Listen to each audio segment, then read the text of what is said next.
Va ora in onda Zoom, il drive time in mezzo ai fatti con Antonino Danna.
A te la linea, Antonino.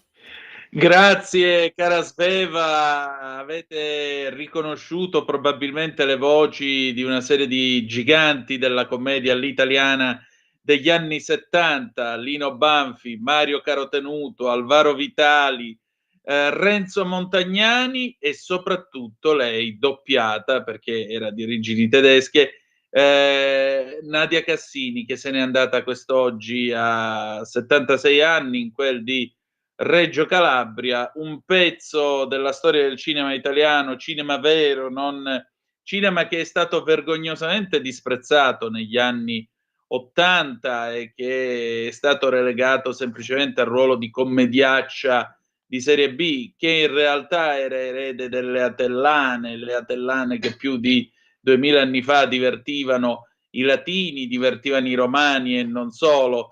Ed erano anche dei film che raccontavano l'ipocrisia della società italiana di fine anni 70, ipocrisia che poi si è evoluta nel politically correct dei nostri anni, e c'è tanta nostalgia per quell'ipocrisia di allora, non fosse altro che tutte le protagoniste di questi film, Nadia Cassini, ma potremmo metterci Lilli Carati, Femi Benussi, Anna Maria Rizzoli, Gloria Guida, Edwige Fenech, tutte quante erano comunque delle donne che alla fine decidevano loro chi portarsi a letto in piena autonomia. Erano già donne indipendenti che potevano essere la poliziotta, l'infermiera, l'insegnante, La soldatessa nella corsia dei militari, La dottoressa ci sta col colonnello, se vogliamo citare un altro film della Cassini con Banfi e Vitali del 1980 e così via.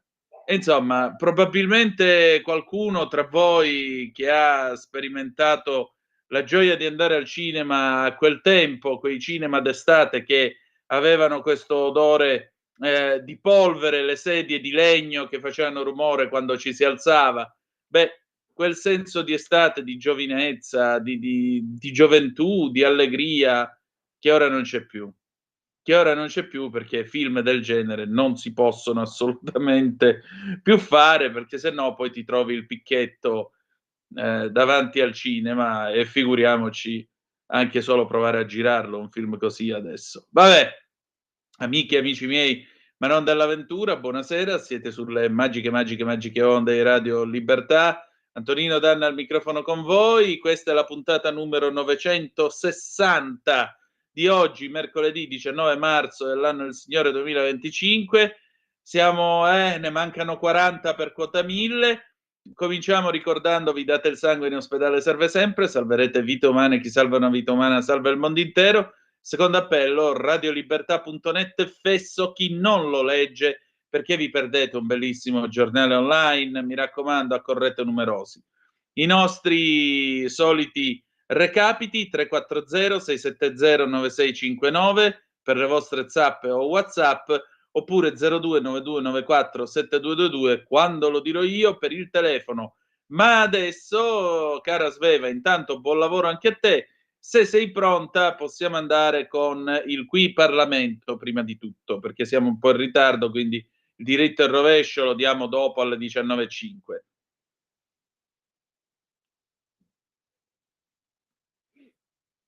Va bene, allora abbiamo ancora un minuto in attesa di entrare in contatto con l'onorevole Rossano Sasso, e in particolare allora vi do qualche aggiornamento dalle agenzie. Trump, siamo sull'Ansa, ottima telefonata con Zelensky, l'incontro Putin-Trump sarà in Arabia Saudita. Siamo sulla buona strada, dice il presidente americano. Mosca, avvenuto lo scambio di 350 prigionieri con Kiev. Trump cancella gli sforzi per tracciare i bimbi ucraini in Russia. La Callas, non possiamo accettare lo stop alle armi a Kiev. Gli USA, i colloqui riprendono domenica a Jeddah. Costa e von der Leyen fermi nel sostegno a Kiev. Meloni cita il manifesto di Ventotene, non è la mia Europa, scintille in aula alla Camera.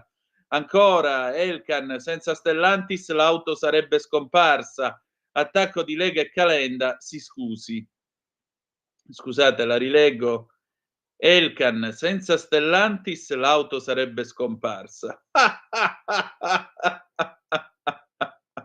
E non aggiungo altro.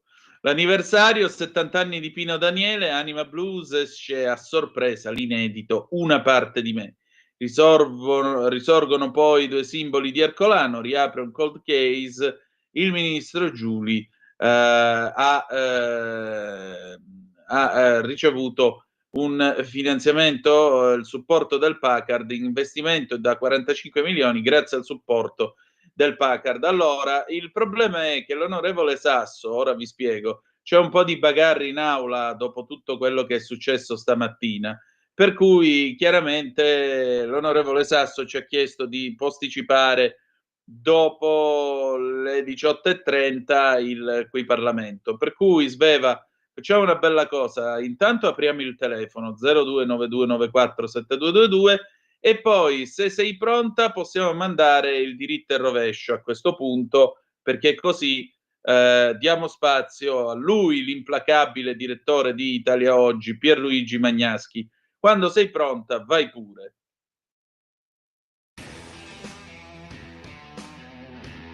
Di solito chi negli Stati Uniti scala i vertici politici diventa immediatamente, solo per questo, molto più ricco. A Elon Musk invece è capitato esattamente l'opposto ed è subito diventato più povero. Il proprietario, fra l'altro, di Tesla, della rete satellitare Starlink e del Network X, ha infatti perso in poche settimane la cifra immensa di 1.000 miliardi di dollari di capitalizzazione. La gente infatti non apprezza il suo modo guascone di comportarsi come braccio destro di Trump. Musk infatti si muove come un elefante in una cristalleria, demolisce tutto e, almeno sinora, costruisce pochissimo. È vero che Tesla, che un tempo era un'auto fenomeno, adesso è tecnicamente superata, costa troppo ed è braccata dalle auto elettriche cinesi, ma essa ha subito un tracollo soprattutto in Europa, perdendo il 45% delle vendite a gennaio e il 76% a febbraio, mentre in USA ha perso solo il 7%. I tedeschi infatti non hanno gradito il suo sostegno all'AfD, che è il partito più a destra in Germania, alcuni dicono nazista, per cui hanno denominato la sua auto con l'epiteto infamante di Svastikar.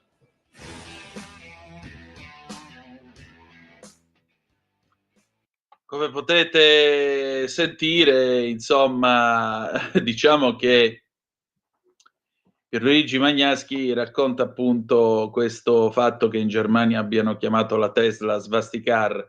Beh, se loro guardano all'albero genealogico di molte delle loro aziende, qualcuna anche produttrice di automobili, di una famosa automobile che detiene il record di produzione totale, beh, scopriranno che probabilmente è stata fondata sotto il nazismo e che probabilmente quello che ha dato i primi input all'ingegnere che poi l'ha progettata e ha disegnato a quanto pare anche qualche bozzetto di carrozzeria è stato proprio Hitler, per cui vedete, questo succede quando si valuta ora per allora. Ciò nonostante non mi pare che ci sia gente che va in giro o si svende la nota automobile prodotta da questa azienda che si chiama come un gioco che si pratica in Inghilterra e che praticano i ricchi, no? Con le mazze, quando si va in buca, tutta quella roba lì. Nessuno dice io mi vendo questa macchina perché è una macchina di una ditta fondata sotto il nazismo. Allora, come potete ben vedere, purtroppo di imbecilli il mondo è pieno e sono quegli imbecilli che si levano che si tolgono, che si svendono la Tesla perché è una macchina nazista. Questo è il livello intellettuale di alcune persone. Quindi non ho altro da aggiungere su questo. Noi andiamo avanti, abbiamo ancora qualche minuto a disposizione. Beh, allora andiamo a vedere che cosa sta succedendo in Ucraina e che cosa sta succedendo alla Casa Bianca, anche perché sta per cominciare una conferenza stampa al 1600 di Pennsylvania Avenue, quindi eventualmente sentiremo delle dichiarazioni da parte della portavoce di Trump in merito alla giornata, se eventualmente lei riterrà di dare ulteriori informazioni su questa telefonata durata un'ora per tra Trump e Zelensky. Vediamo un po' che cosa si è detto. Tra l'altro Trump conferma che buona parte di questa conversazione si è basata sul contenuto della telefonata di ieri, che è durata molto di più, tra Trump e Putin. Diamo alcuni aggiornamenti e in particolare vi voglio dire che circa un'ora fa c'è stato appunto questo scambio di prigionieri tra la Russia e l'Ucraina, dice la BBC. Secondo Zelensky, gli autobus che trasportano 175 ucraini sono ora tornati nella regione settentrionale di Cherniv. Alcuni di questi prigionieri sono severamente feriti. Scrive ancora Zelensky, tutti i prigionieri rilasciati riceveranno il necessario aiuto medico e psicologico immediatamente.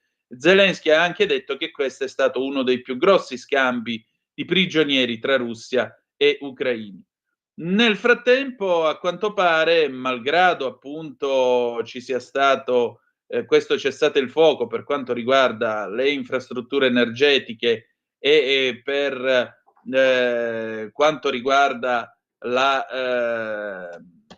le infrastrutture in generale, Bene, la BBC dice che a quanto pare la Russia ha attaccato la ferrovia ucraina nella zona del Dnipro per la seconda volta quest'oggi. Questo è quanto dichiarano le ferrovie dello Stato ucraino.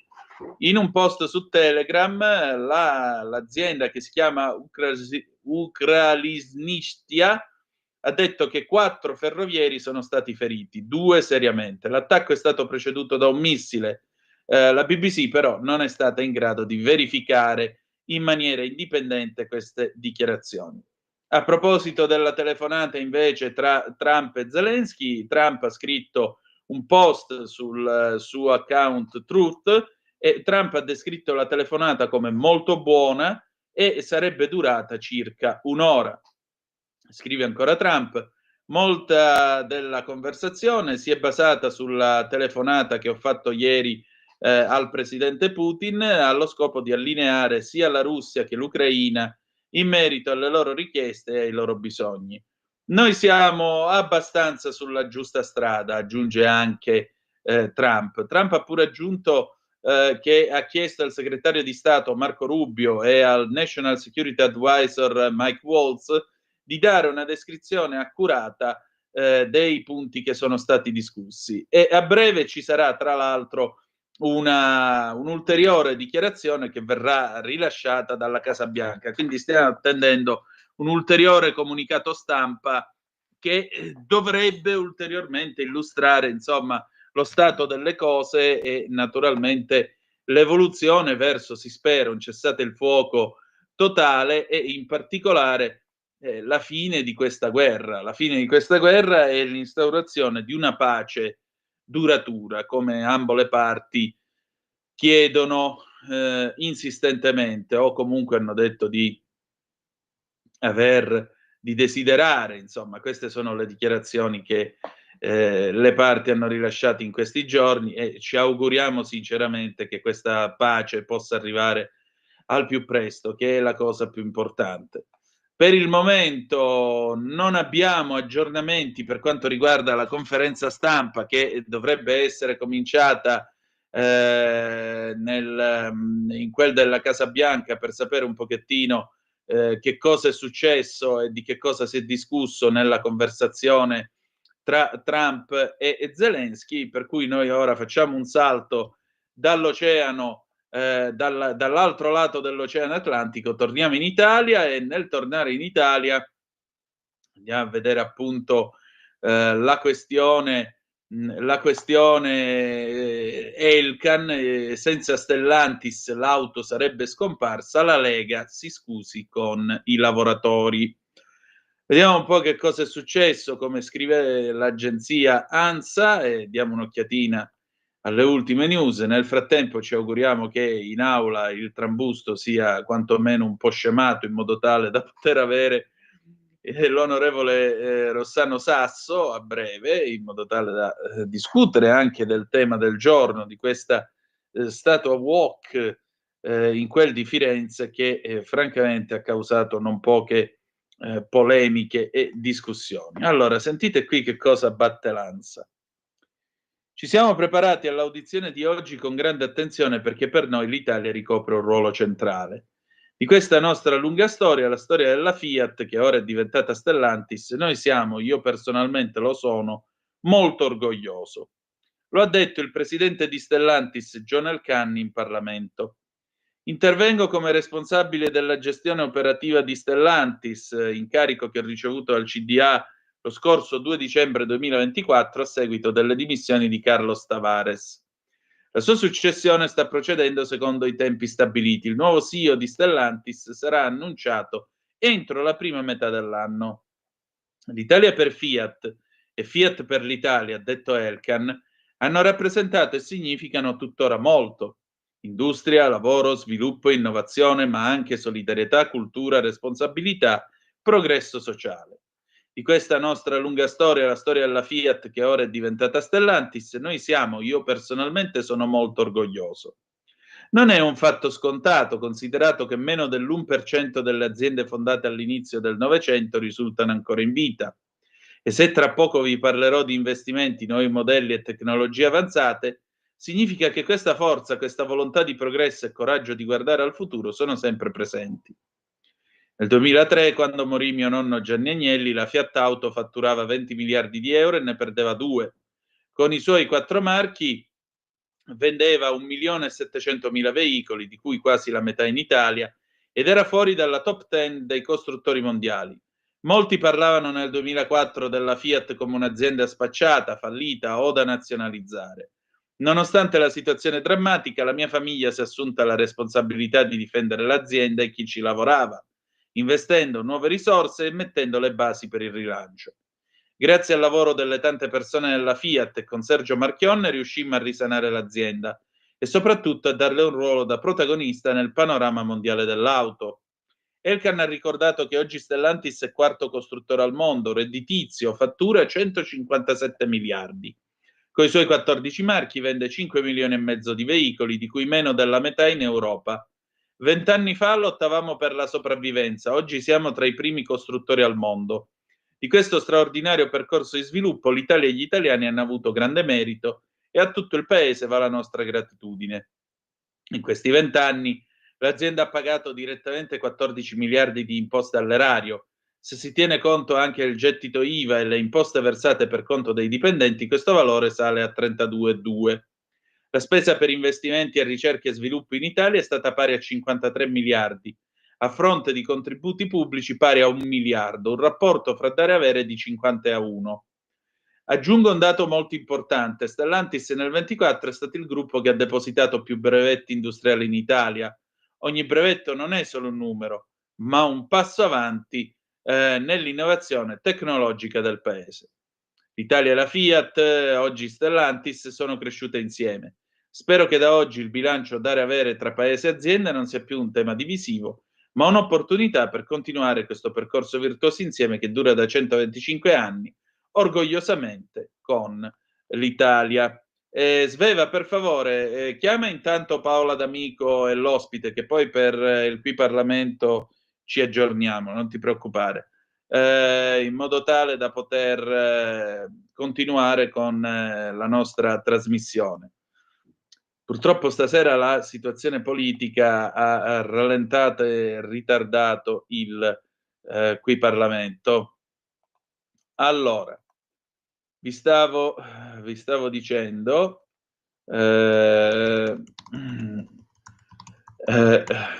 noi ci troviamo in una situazione un po' particolare, ecco qua, sempre come si chiama? Sempre il giovane Elkann dice che le modifiche al regolamento CO2 annunciate 2 settimane fa dalla Commissione europea vanno nella direzione di posticipare gli oneri a carico dei costruttori che non riescono a rispettare gli obiettivi del breve termine.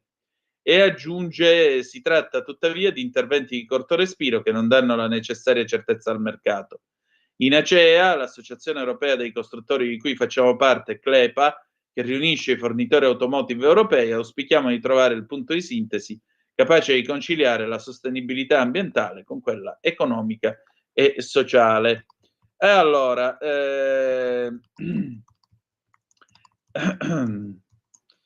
visto che ci siamo, Sveva, se sei pronta dovremmo avere Paola che mi dice che internet e WhatsApp vanno, ma ha poca linea telefonica. Vediamo un attimo. Perfetto, allora vai con la sigla, che intanto così avviamo anche la conversazione con Paola. Prego.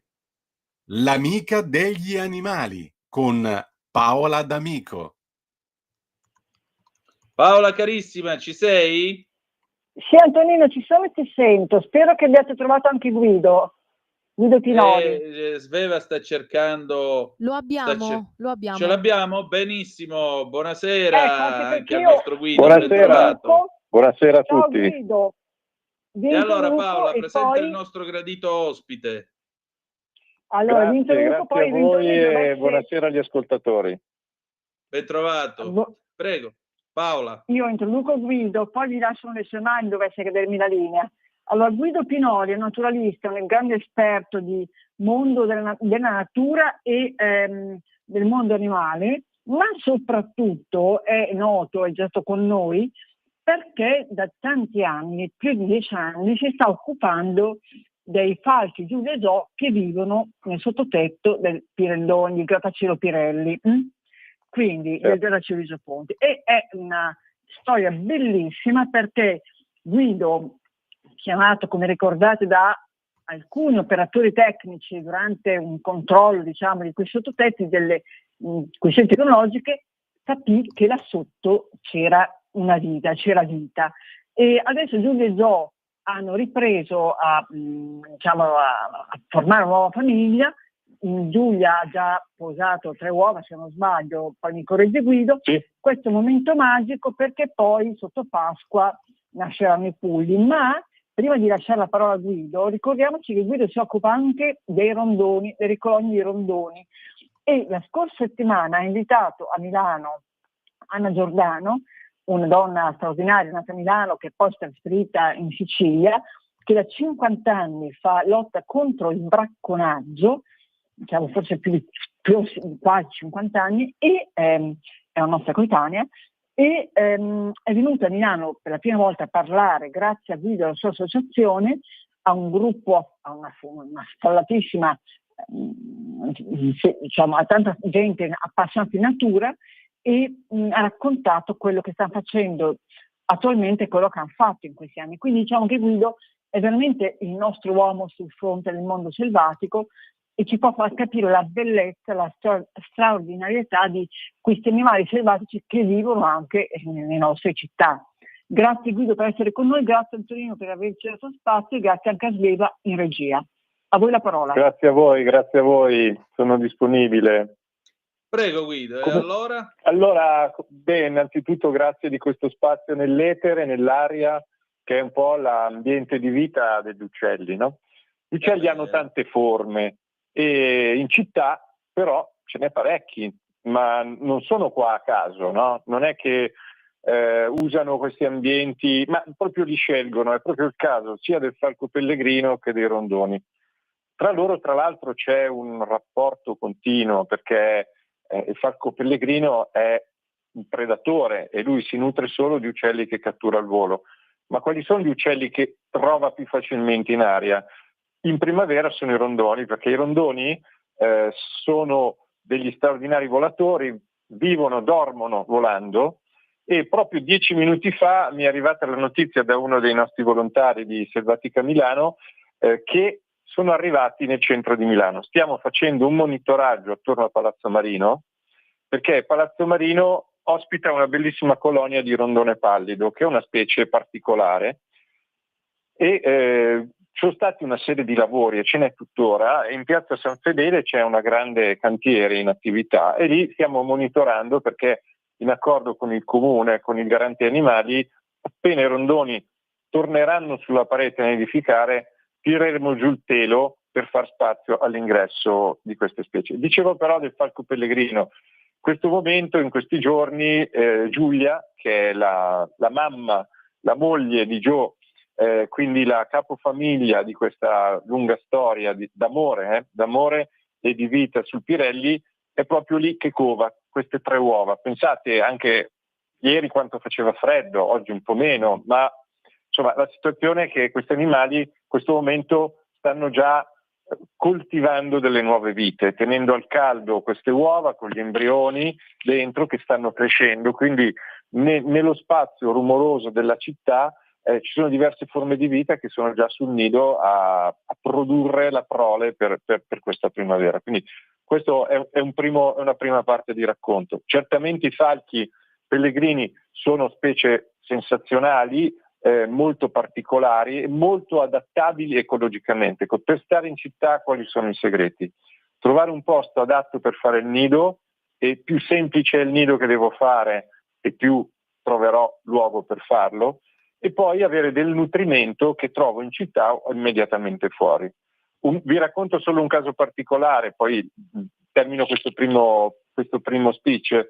L'altro giorno ero in Piazza della Scala, perché stiamo proprio controllando Palazzo Marino, e su uno dei tigli che circonda la statua di Leonardo ho trovato un nido di colombaccio. Che è il colombaccio? Il colombaccio è un parente del piccione, ma è un piccione più elegante che nidifica sugli alberi, proprio nel centro di Milano, in mezzo alle folle di turisti, a 4 metri d'altezza c'è un nido di colombaccio. Cosa vuol dire? Che lì trova un posto per stare tranquillo, nessuno gli fa del male, nessuno gli spara, e quindi riesce a nidificare tranquillamente anche proprio nella parte più centrale della città.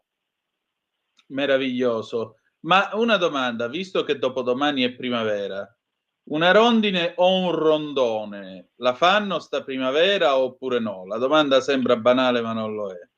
Non è grazie a tua domanda, perché non è assolutamente banale, e qua la spieghiamo dal punto di vista ecologico e biologico. Allora, una rondine non fa primavera perché cosa succede? Noi sappiamo benissimo che le rondini arrivano magari quando spunta appena un po' di tepore, ma poi può tornare a far freddo. Ieri ha fatto freddo, il prossimo weekend, per dire, pioverà parecchio. Ma quali sono le rondini che arrivano presto? Sono normalmente i maschi adulti che in arrivo dall'Africa hanno già fatto il viaggio più volte, quindi sanno più rapidamente dove andare a ritrovare il luogo per fare il nido, quindi sono i primi a arrivare. Il vantaggio qual è? Che prenderanno la postazione migliore. Il rischio però c'è, perché se arrivi presto puoi sicuramente prendere freddo e trovare delle condizioni di vita molto difficili, che è quella che stanno affrontando le rondini in questi giorni, che sono già arrivate attorno a Milano, ma le prime devono resistere magari a giorni di freddo. E come resistono? Resistono perché sono, si dice modernamente, skillate, abili a trovare il cibo in situazioni, stiamo parlando sempre di insetti che catturano, che magari una rondine giovane non troverebbe, quindi riescono a sopravvivere alle code dell'inverno, all'inizio della primavera, in questo modo. Allora, una rondine non fa primavera, ma i rondoni sicuramente fanno primavera, quindi lanciamo dalla radio un nuovo proverbio: i rondoni fanno primavera, senza smentita. Perché? Perché i rondoni, quando arrivano e sono stabili in città, vuol dire che hanno sulla città una serie di piccoli insetti di cui si nutrono, ad esempio gli afidi delle piante, e questo avviene ad un certo punto della stagione, quando ormai i giorni, diciamo, tiepidi sono sicuramente più numerosi di quelli freddi. Quindi ecco, le due specie si sovrappongono, prima arrivano le rondini e poi gradualmente arrivano i rondoni.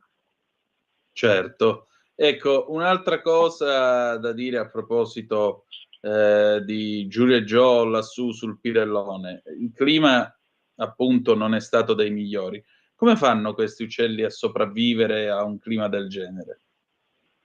Bisogna pensare che tutti gli uccelli hanno una temperatura basale alta. Noi normalmente sapete che siamo tra i 36 e i 37, no? Sì. Gli uccelli sono tra i 40 e i 41 gradi, temperatura di base che a noi fa star male. Ma in più cosa hanno? Hanno uno stupendo Moncler intorno, perché il piumino Moncler è evidentemente copiato dagli uccelli, cioè avere uno strato di piume attorno al corpo con uno spazio anche tra la pelle e le piume, che crea questa camera di calore dove l'emanazione del caldo viene trattenuto dalle piume. Questo è sicuramente una grande trovata. L'altro elemento fondamentale è che per sopravvivere devono avere alimentazione, quindi gli uccelli che vivono qua d'inverno o che vivono qua tutto l'anno, come i due nostri pellegrini, sono sicuramente capaci di trovare cibo in diverse stagioni, comprese quelle invernali. Quindi mettendo insieme il cibo, il Moncler e la temperatura da influenza alta, gli uccelli riescono a sopravvivere in queste situazioni. Molto bene. Un'altra cosa, a Milano e più in generale anche in qualche altra città d'Italia, si sono diffuse delle colonie di pappagallini, perché c'è stata gente che aveva questi pappagallini e poi li ha liberati in natura. Ma con questo freddo dove sono? Allora, innanzitutto parliamo di due specie, che sono il parrocchetto dal collare e il parrocchetto monaco.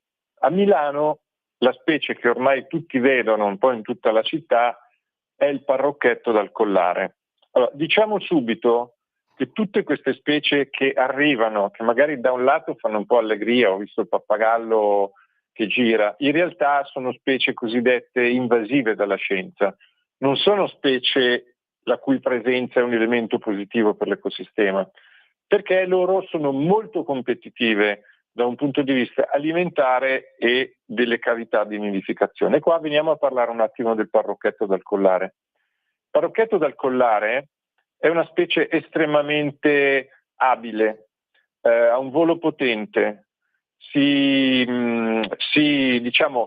muove sempre in gruppo, quindi ha anche una capacità di antipredatoria notevole, mangia soprattutto vegetali, foglie, frutti, fiori, germogli, per cui in una città con un verde diversificato come Milano non ha problemi. Le temperature invernali sono evidentemente salite, per cui non diventano una limitazione alla sua vita. E poi, ecco, per venire più precisamente a quello che mi chiedevi tu, anche c'è da dire questo. Il parrocchetto dal collare dorme dentro delle cavità. Di che tipo? Sicuramente quelle originali e quelle più utilizzate sono cavità all'interno di alberi. Ma ci siamo resi conto a Milano, ad esempio Villa Litta, che i parrocchetti stanno sfruttando anche delle cavità utilizzate dai rondoni, cioè dei fori nei muri, dei passaggi dentro i tetti. E questo fenomeno è particolarmente evidente a Pavia, al Castello Visconteo, dove il parrocchetto ha cominciato ad occupare tutti i luoghi idonei per la nidificazione del rondone. Quindi trovando da mangiare facilmente, avendo una cavità dove fa meno freddo passare la notte, il parrocchetto dal collare sopravvive meglio. A Pavia e dintorni c'è anche il parrocchetto monaco. Cosa fa il parrocchetto monaco per trovare più calore la notte, per nidificare? Costruisce sulle piante dei grandi condomini fatti di rami, di erbe, eccetera, e quindi si crea lui delle cavità in cui andare a nidificare. Anche in questo caso è una specie invasiva. Devo dire, io come naturalista purtroppo non sono specie che fanno bene, è come avere un inquinamento biologico diffuso sul territorio e ormai queste specie sono molto diffuse ed entrano in competizione attiva con la nostra avifauna. Paola. Questa è una bellissima lezione, un bellissimo insegnamento, grazie Guido. Cosa possiamo fare noi cittadini per dare una mano a questi animaletti nostri, diciamo, ai rondoni per esempio? Come possiamo partecipare a queste osservazioni? Allora, innanzitutto Paola, tu che ne abbiamo parlato altre volte, ma sappiamo tutti che l'importazione e il detenere animali esotici non è mai una bella cosa, per i commerci che ci stanno dietro, per gli animali che muoiono durante il viaggio, e poi assistiamo negli ultimi anni alla liberazione perché uno non li vuole più tenere, o la fuga, e quindi alla formazione di colonie naturali di specie non locali. Quindi la prima cosa per aiutare, secondo me, è curarsi degli animali selvatici e non avere in casa animali esotici, perché poi qualche guaio succede sempre. Poi, allora, noi durante tutto l'inverno abbiamo propugnato, spiegato, istruito, documentato l'uso di mangiatoie per i piccoli uccelli. Sono tanti piccoli uccelli in città che quando scoprono una fonte di cibo, una delle quali a Milano è Regina, cioè il panettone, piace a tutti i piccoli uccelli, che siano pettirossi, capinere, cince, lo mangiano tutti. Ma adesso siamo alla fine dell'inverno e quindi le mangiatoie vanno dismesse.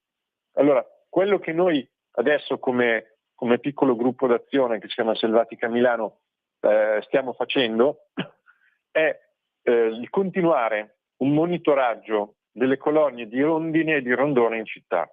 Cioè chiediamo a tutti, se vedono un rondone, se vedono dei gruppi di rondoni entrare in un tetto, o se vedono dei nidi di rondine sotto l'androne della casa, nel portico, di segnalarceli, perché possiamo svolgere un'azione innanzitutto informativa e poi un'azione di tutela. Pensate che da anni, grazie, non so se lo sanno tutti, ma all'interno del corpo di polizia locale di Milano, diciamo i vigili urbani come si chiamavano una volta, o Ghisa in milanese, c'è un nucleo tutela animali, cioè c'è un'unità di agenti che opera sul territorio cittadino per difendere gli animali, sia quelli d'affezione che quelli selvatici. Quindi con loro stiamo facendo grosso lavoro di individuazione di colonie, di informazione, di educazione, di tutela, ma bisogna sapere dove nidificano. Per cui Selvatica Milano su Instagram è il punto dove dare delle informazioni. Censiamo dove sono e poi a questo punto li difenderemo meglio. Ecco, quante sono queste colonie, Guido? Allora, ad oggi abbiamo contato 168 siti di nidificazione di rondone comune e rondone pallido in città, più compreso il rondone maggiore. E qua apriamo una piccola parentesi, quindi i rondoni sono ben diffusi in città, soprattutto il rondone comune, poi c'è il rondone pallido che nidifica soprattutto intorno alla stazione centrale, e poi c'è il rondone maggiore che nidifica nello stadio di San Siro. Pensate che nello stadio di San Siro, dove nidifica anche 2 coppie di gheppio, che è un falco, c'è una coppia di falco pellegrino anche lì, ci saranno dalle 80 alle 100 coppie di rondone maggiore. E qua, come associazione di Milano, abbiamo scritto e riscritto anche recentemente l'amministrazione comunale, sapendo che c'è tutta la partita di demolizione dello stadio, ma c'è anche un regolamento che la tutela a Milano queste specie, oltre alle leggi nazionali. Comunque abbiamo chiesto di svolgere un'azione positiva di attenzione, cioè se si metterà le mani all'edificio di San Siro storico, al Meatta, ricordiamoci che ci sono anche i rondoni, sono protetti dalla legge e bisogna trovare delle soluzioni. 80 coppie, grazie. Guido, dove vi possiamo trovare? Su Facebook, un sito? Allora, Selvatica Milano su Instagram, tutto attaccato. Selvatica Milano su Instagram, lì è il nostro punto di dialogo con tutti. Scriveteci, chiedeteci informazioni, saremo ben lieti di contattarvi, di darvi tutte le indicazioni, organizziamo uscite nella natura, portiamo la gente a scoprire la natura dal vero, quindi scriveteci su Instagram Selvatica Milano e vi risponderemo. Molto Grazie, bene, grazie, allora grazie a entrambi del vostro tempo e a risentirci presto. Siamo assolutamente disponibili, grazie a voi per questo spazio. Buona primavera allora. Buona serata Paola, grazie. A presto, alla prossima. Alla prossima. Noi andiamo in pausa e ci ascoltiamo adesso David Bowie, Little China Girl del 1983. A tra poco.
A te la linea, Antonino.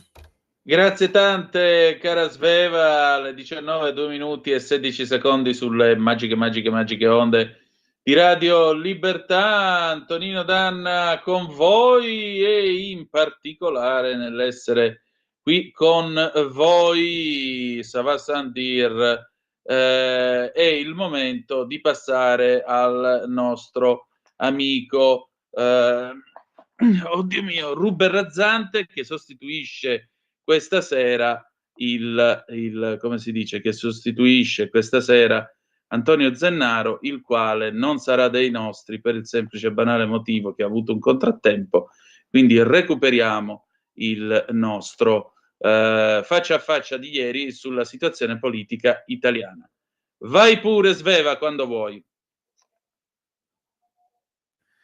E allora, questa sera io ho il piacere di ritrovare Ruben Razzante, che è stato nostro gradito ospite altre volte. Lui è professore di diritto dell'informazione all'Università Cattolica del Sacro Cuore, ma è anche editorialista di alcuni tra i più importanti quotidiani del nostro paese. Ruben, intanto grazie del tuo tempo e della tua cortesia. Leggevo 2 tuoi articoli sulla Nuova Bussola Quotidiana, in cui facevi un po' pelo e contropelo sia al governo che al PD. Che cosa sta succedendo? Anzitutto buonasera a te e ai radioascoltatori.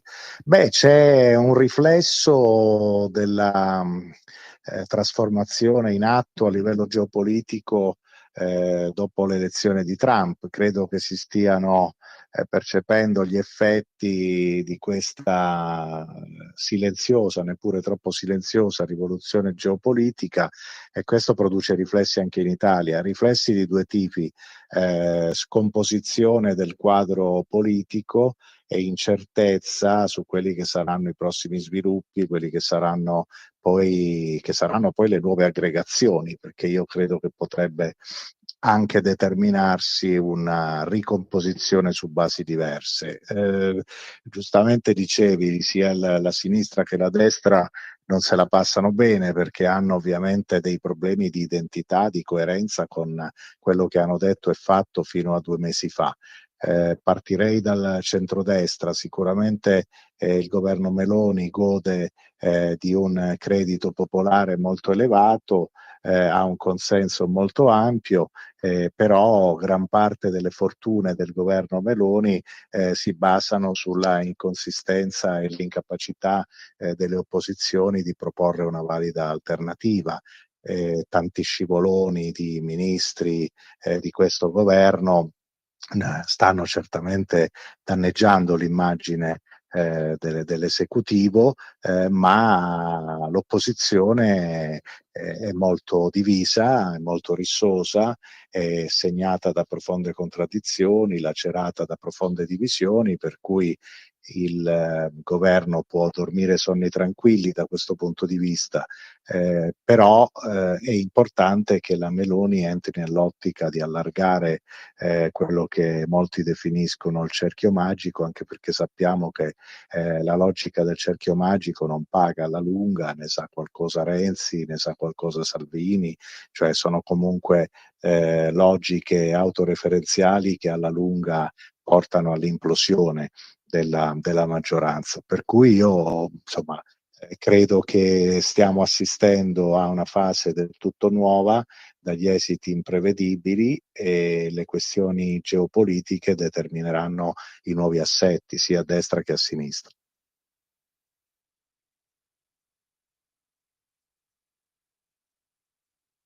In particolare mi pare che ci siano 2 interessanti osservazioni nei tuoi pezzi. La prima riguarda proprio la Meloni. La Meloni ha un problema di entourage e possiamo dire di classe dirigente per quanto riguarda la guida del governo. Tu facevi l'esempio di alcune uscite di Lollobrigida, facevi l'esempio delle ultime polemiche di Del Mastro a proposito della giustizia e così via.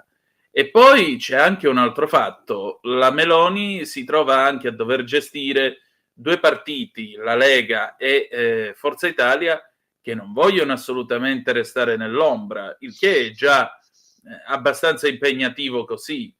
E che cosa può fare in tutto questo?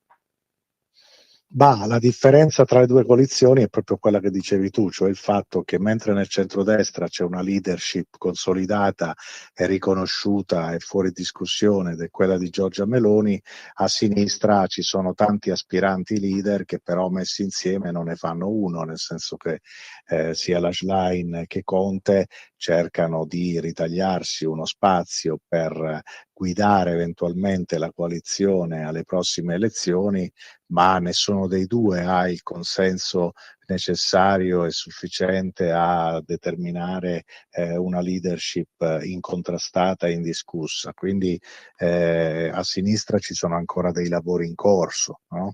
Mentre a destra c'è una leadership riconosciuta, però c'è una crescente insofferenza, soprattutto da parte della Lega, nei confronti di questa leadership, e questo è destinato certamente a creare dei problemi, soprattutto quando ci si siederà attorno a un tavolo per stabilire le candidature per le regionali, e io credo che tra Lega e Fratelli d'Italia le frizioni cresceranno, perché soprattutto al nord la Lega non sarà disposta a lasciare alcune candidature, alcune poltrone che attualmente ricopre. Quindi quello che io vedo in prospettiva è un acuirsi delle tensioni all'interno della maggioranza e anche la possibilità di alcune decisioni a sorpresa, come quella magari di dissociarsi da alcune votazioni su provvedimenti che però rappresentano il collante della coalizione di centrodestra.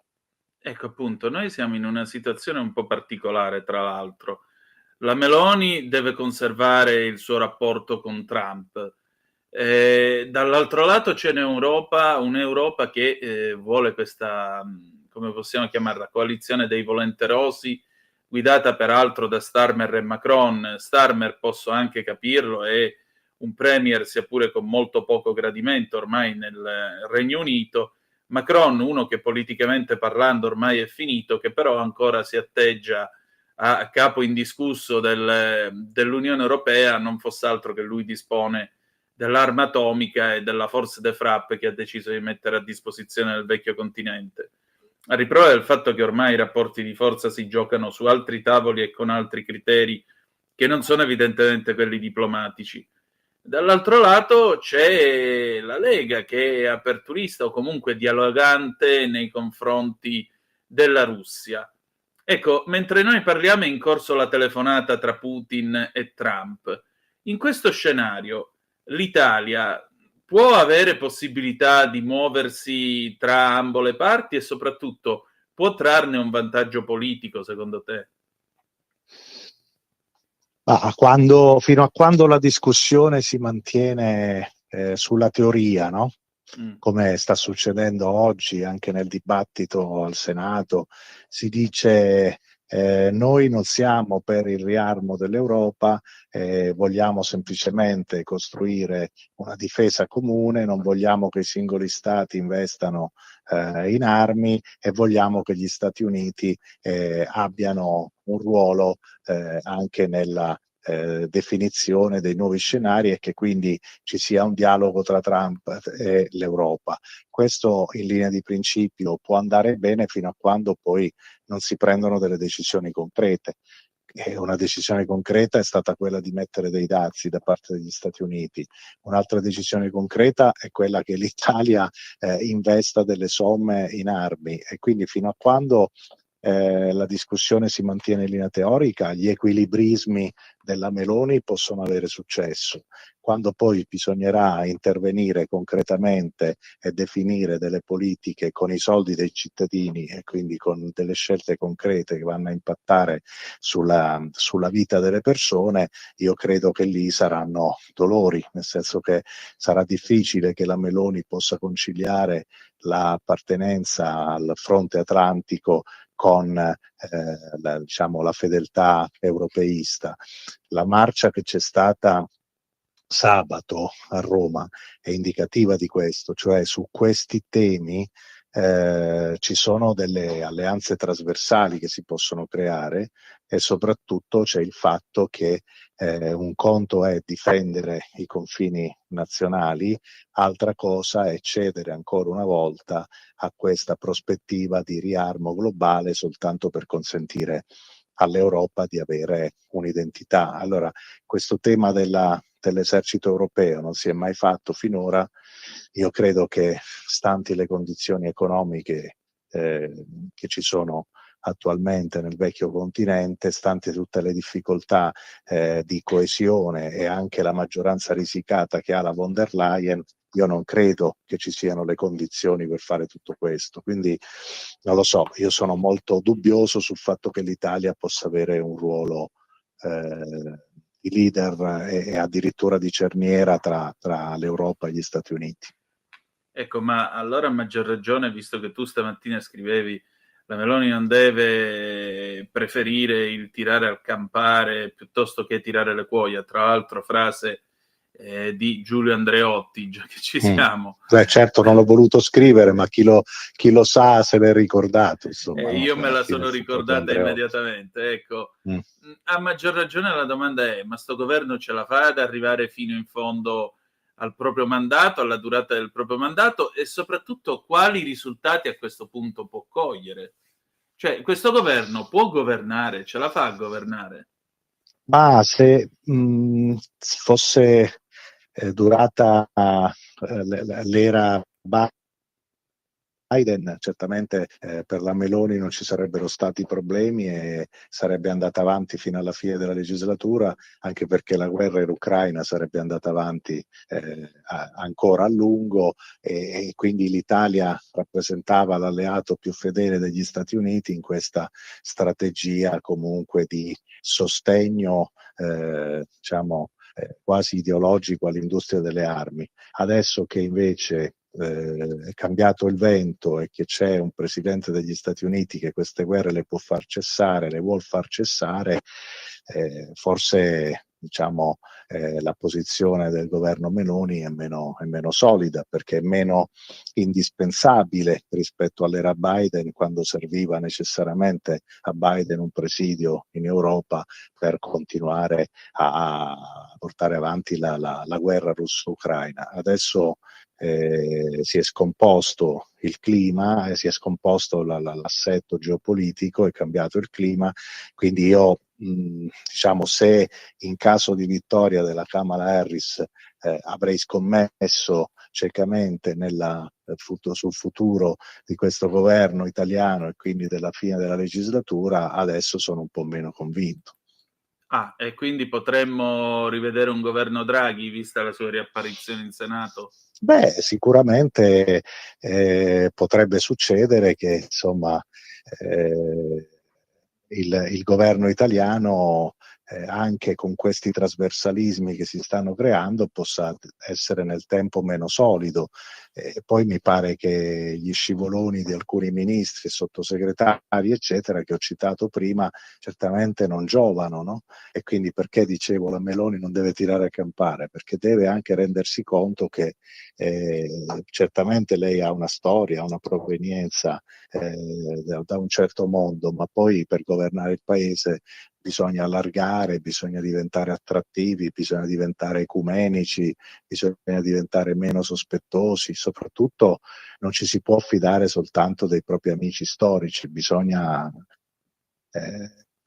governare il paese in una logica inclusiva, mettendo dentro anche soggetti che magari hanno avuto una storia diversa, ma che possono avere un grande ruolo e anche una grande utilità per il paese all'estero. Certamente. Senti, per concludere questa nostra chiacchierata, ringraziandoti del tuo tempo, campo largo, campo stretto, ma la sinistra italiana quando smetterà di andare a farfalle? Per diventare una seria forza di opposizione o rappresentare un'alternativa? Ma la sinistra sta vivendo una crisi culturale epocale, nel senso che ha rinunciato a tutti i suoi cavalli di battaglia è diventata una sinistra distante dal popolo, distante dalla gente, non in grado di portare avanti i suoi valori storici che ha sempre difeso. Quindi è una crisi di identità, una crisi culturale che si riflette anche sul consenso politico, perché quelle persone che prima votavano ciecamente sinistra o non vanno a votare, oppure in alcuni casi hanno votato per i 5 Stelle, in altri casi addirittura al sud ci sono degli studi che dimostrano che alcuni voti della sinistra sono finiti addirittura a Fratelli d'Italia, che è tradizionalmente un partito statalista che difende comunque certe logiche anche assistenzialiste al sud. Per cui è chiaro che insomma la sinistra deve ripartire dall'identità, dal programma e non ragionare soltanto sulle leadership. Non basta dire comando io, no comando io, se poi i voti non ci sono c'è poco da comandare. Quindi io penso che continuerà ad andare a farfalle fino a quando non capirà che se non torna a fare la sinistra non vincerà mai più, e quindi ci saranno sempre governi o di centrodestra oppure governi tecnici come quelli che abbiamo avuto negli ultimi anni, che consentono alla sinistra di andare al governo senza vincere le elezioni. Ecco, se dovesse tornare un'ipotesi di questo tipo, allora la sinistra può tornare al governo, ma in queste condizioni non credo che domani, se si dovesse votare, la sinistra vincerebbe. Ci sarebbe di nuovo la solita melassa e la difficoltà di trovare una maggioranza solida qualora il centrodestra non vincesse le elezioni. Certamente, insomma, in quel caso si potrebbe dire non tanto che il centrodestra avesse perso, ma non vinto.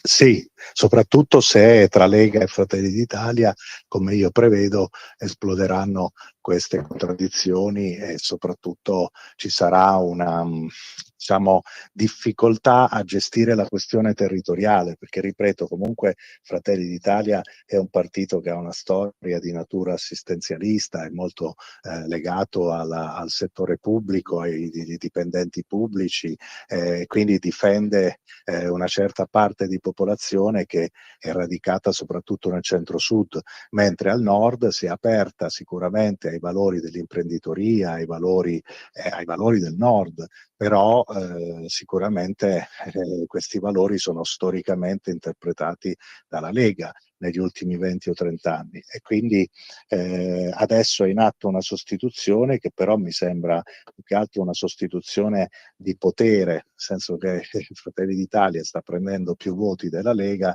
e quindi pretende di occupare le poltrone che adesso ha la Lega, ma questo non credo che possa essere un'operazione indolore e quindi produrrà delle fratture, produrrà degli attriti e potrebbe portare anche a delle rotture della coalizione.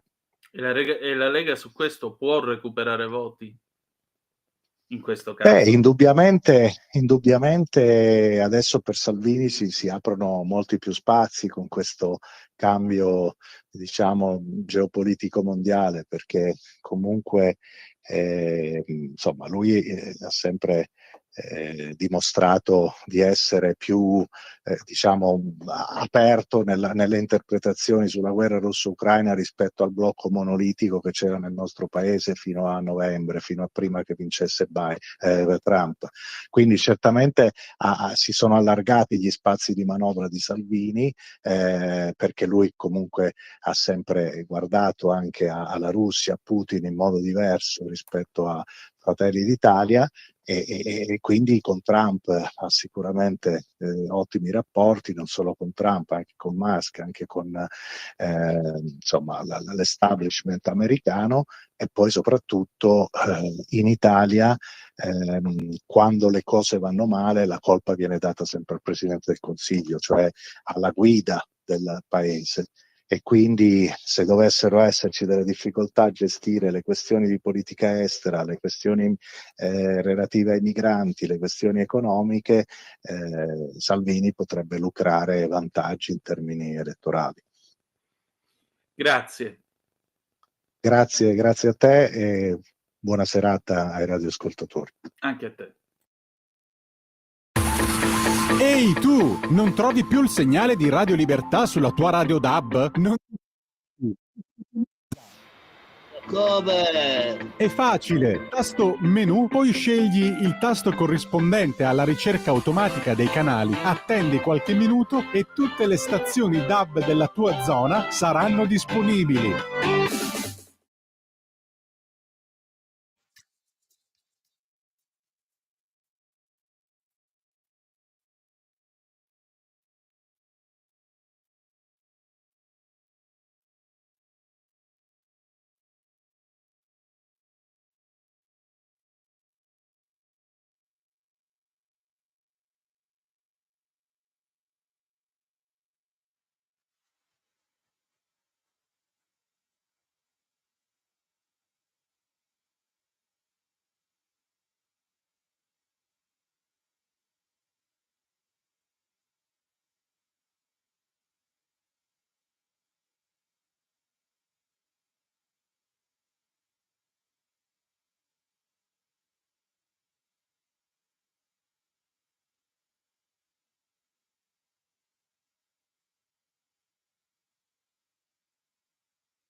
Antonino, a te la linea.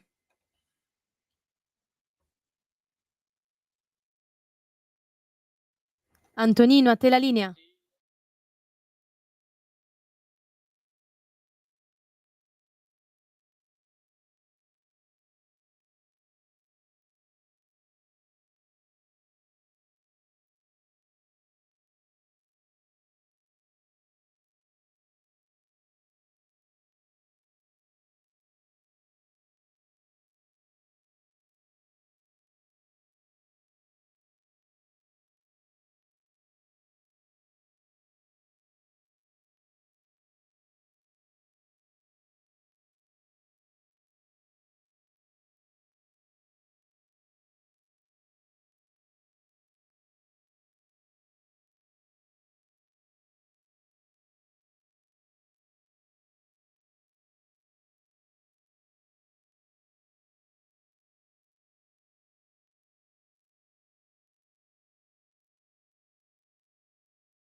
Controllo subito.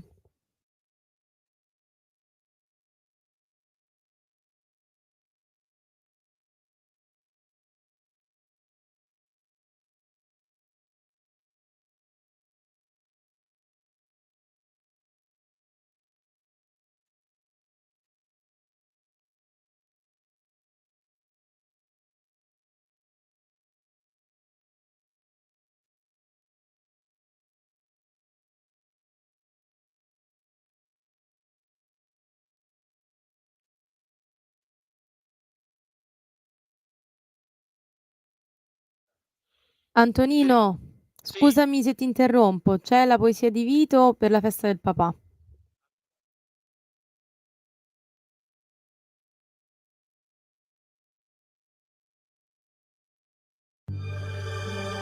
Per le mamme e i papà, ma anche per chi non ha figli.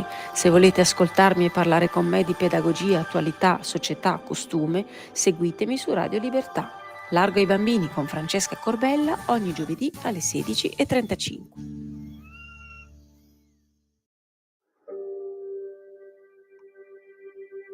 Lettera al mio caro papà, volato in cielo il 15 marzo 2004. Grazie, caro papà, per essere stato tu il mio papà. Grazie per tutto il bene che mi hai voluto e che da lassù, tra gli angeli, ancora me ne vuoi. Caro babbo mio, anch'io te ne voglio tanto davvero, anche se, quando eri qui con noi, non te l'ho mai detto, ed ora me ne rammarico. Grazie, papà mio, per tutto quello che mi hai dato. Grazie per i libri di favole che mi leggevi la sera per farmi addormentare felice, a sognare in un mondo di favole. Grazie perché mi hai insegnato a dire le preghiere alla Madonnina e al nostro Signore. Grazie per tutte le volte che, anche se eri stanco, ti sei messo a giocare con me e mi hai insegnato ad usare la mia fantasia per inventare nuovi giochi. Grazie ancora, soprattutto per l'educazione che mi hai dato, con il tuo buon esempio, affinché io imparassi il rispetto per la natura, per le persone e per l'umanità tutta, di tutti i continenti, e soprattutto per quelli che non stanno bene, o per salute o per povertà. Grazie per avermi insegnato ad amare e a rispettare la mia mamma e tutte le mamme del mondo. Caro babbo mio, tu per me sei stato il mio eroe più grande. Grazie papà per essere stato il mio bellissimo e grandissimo babbo mio. Vito Coviello.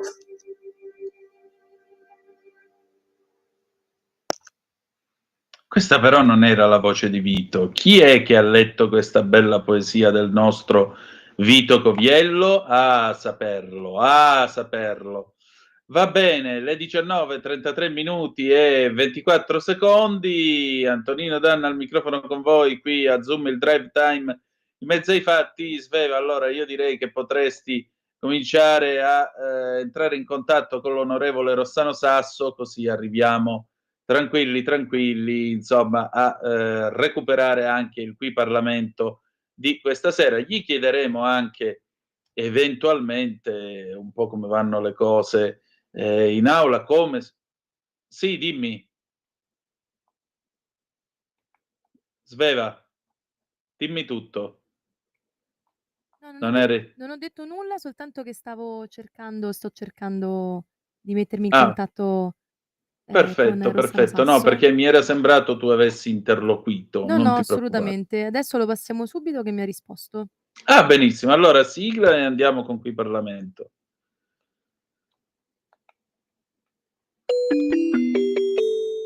Qui Parlamento. E allora io do il bentornato all'onorevole Rossano Sasso. Buonasera, come va? Buonasera. C'è aria di battaglia, sono in aula a Montecitorio. Infatti abbiamo spostato di un'ora proprio per questo. Senta, la nominiamo nostro inviato sul campo. Ci racconti cosa vede adesso? Che sta succedendo?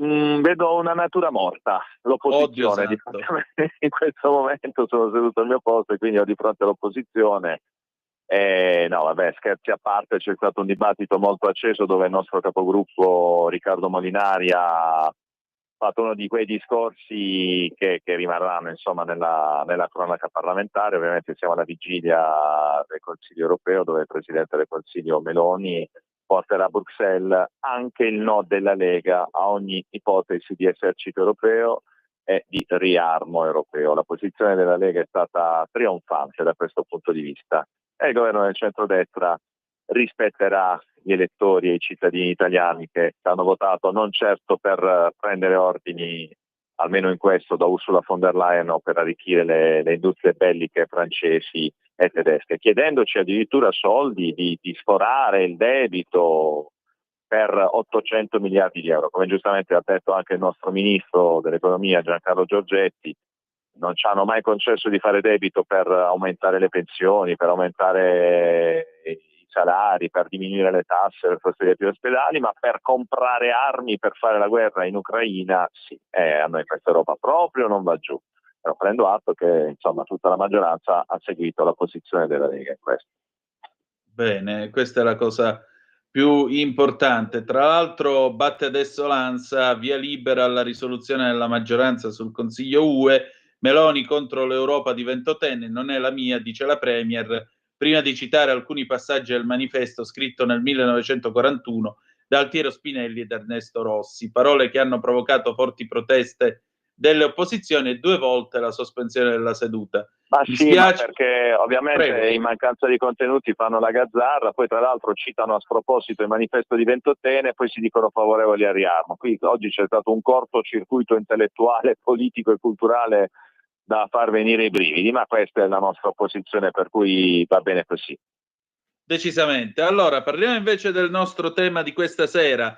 Che cos'è questa storia della statua Walk a Firenze? Cosa è successo, onorevole? Posso usare un po' il turpiloquio fantoziano?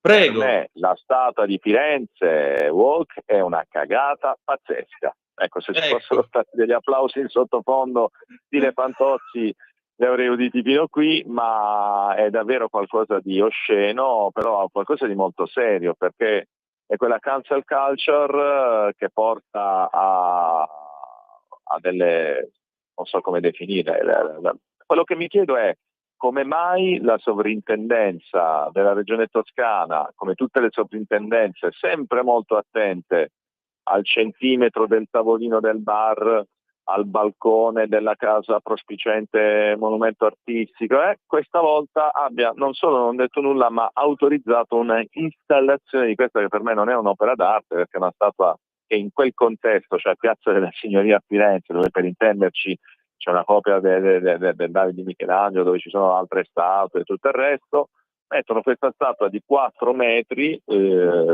dorata, raffigurante ci hanno tenuto a dirlo una ragazza di colore alta 4 metri che si vede il cellulare. Ok, io sarò della Lega, non capirò nulla di arte, ma un monumento del genere avrebbero potuto farlo tranquillamente da qualche altra parte, non nella culla del nostro Rinascimento, non nella culla della nostra città d'arte per eccellenza, proprio non se ne comprende il motivo se non quello di avere un approccio ideologico, e quindi ho deciso di fare un'interrogazione al Ministero della Cultura per capire come mai un organo preposto al Ministero, cioè la Sovrintendenza, abbia autorizzato una cosa simile. No, ma anche perché, mi scusi, sto vedendo la fotografia. Cioè, questa è una statua messa di spalle al David di Michelangelo, che per quanto mi risulta non mi pare sia tutta questa gran porcata di statua il David, no, mi pare sia una... Io lo metterei volentieri tra le 7 meraviglie del mondo moderno o comunque del mondo rinascimentale. Quella piazza è un sito UNESCO. Appunto, quindi non capisco il senso di questa che si legge il cellulare spalle alla cultura italiana. Non ho parole davvero per poterlo commentare senza scadere nuovamente nel turpiloquio. È vero che lì la guida del comune è di sinistra, la regione è di sinistra, però io penso che anche gli elettori del sindaco e del presidente della regione magari possano non condividere questa scelta. O forse siamo noi che non siamo sempre politicamente corretti, siamo noi che forse non siamo inclusivi, ma questa è la nostra arte, la nostra cultura, il nostro patrimonio artistico e culturale che è colpito da questo schizzo di pseudomodernità, ma io la definisco famiglia woke, né più né meno. Pienamente d'accordo. Senta, chiudiamo con un po' di cultura, che è meglio, va, con un po' di scuola. Come va? Come siamo messi sul fronte della scuola italiana? Beh, ci sono le nuove linee guida del ministro Valditara che ci danno una boccata di ossigeno, perché riprendono la volontà politica della Lega di riscoprire le nostre tradizioni, riscoprire i nostri classici, la nostra identità. C'è la promozione del ritorno alla scrittura in corsivo. E se le ricorda le letterine, se le ricorda alle Sì. scuole elementari le pagine in cui si usava la bella scrittura, la calligrafia. Ecco, noi pensiamo che in un mondo sempre più digitale, in un mondo che annacqua le identità culturali, le tradizioni, che mette le statue woke, che usa gli asterischi e tutto il resto, il ritorno alla sana scrittura in corsivo possa essere anche, al di là del punto di vista pedagogico, al di là del punto di vista, come dire, della didattica, anche sia un ritorno al buon senso. E noi abbiamo ragazzi che arrivano all'università con grandissime lacune grammaticali. Pensiamo che ripartire dalla lettura dei classici, ma non solo, della lettura in genere, pensiamo che mettere nero su bianco su un documento ministeriale tutto questo, in un periodo in cui a scuola si fa e si studia di tutto, le vecchie care regole del saper scrivere bene, del leggere, tutto il resto, noi pensiamo che sia non un passo indietro, come ci accusano di voler fare una scuola medievale, una scuola retriva. No, è la scuola italiana, soprattutto la scuola elementare, che fino a qualche anno fa era considerata una delle migliori scuole al mondo. Colgo l'occasione per ricordarvi che, tra le altre cose, oltre ad aver presentato il libro insieme a Matteo Salvini, ho lanciato anche la proposta di legge che, oltre al consenso informato delle famiglie, oltre alla negazione delle carriere alias a chi non ne abbia diritto da un punto di vista sia medico-scientifico che giuridico, la mia proposta di legge dice anche apertamente che nelle scuole non devono più entrare asterischi, linguaggio schwa, ma va rispettata la grammatica italiana, come peraltro ha registrato in un comunicato stampa molto duro l'Accademia della Crusca. Certo che se in questo paese ci vuole addirittura un disegno di legge per obbligare la gente a leggere e scrivere secondo la grammatica Sì. italiana, vuol dire che Purtroppo il sì. danno è stato fatto bello grosso. Beh sì, da noi sta infuriando l'ideologia gender, l'ideologia woke è arrivata con un po' di ritardo rispetto all'America.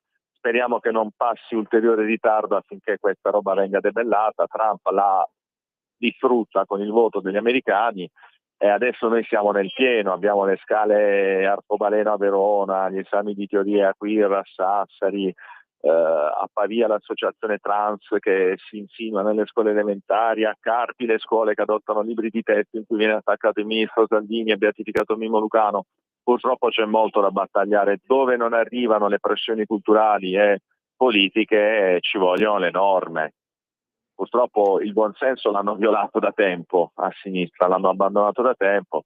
Noi siamo legislatori, siamo in maggioranza, abbiamo il dovere morale, culturale e intellettuale di rispettare la volontà dei nostri elettori, soprattutto di quelli della Lega, che sono da sempre più sensibili a certe tematiche. Per cui sì, lo ammetto, è triste anche per me dover prevedere una norma per poter riportare un po' di buonsenso. Ma siamo in democrazia, abbiamo vinto le elezioni, abbiamo il dovere di governare e di legiferare. E non ci fermeremo, e non ci fermeranno soprattutto. E va bene così. Allora, grazie onorevole, al piacere di risentirci presto.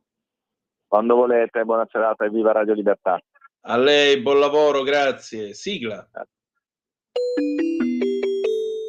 Qui Parlamento. E allora, bella gente, siamo arrivati alla fine di questa cavalcata radiofonica anche stasera. Appuntamento domani alle 18:05 trattabili sulle magiche onde di Radio Libertà. Parleremo di eutanasia, di un'udienza che si terrà a breve davanti alla Corte Costituzionale e vi racconteremo che cosa succederà. Grazie per essere stati con noi. La canzone con cui ci lasciamo è Antonello Venditti, Ricordati di me, del 1988, e ricordate che malgrado tutto, the best is yet to come, il meglio deve ancora venire. Vi ha parlato Antonino Danna. Buonasera.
Avete ascoltato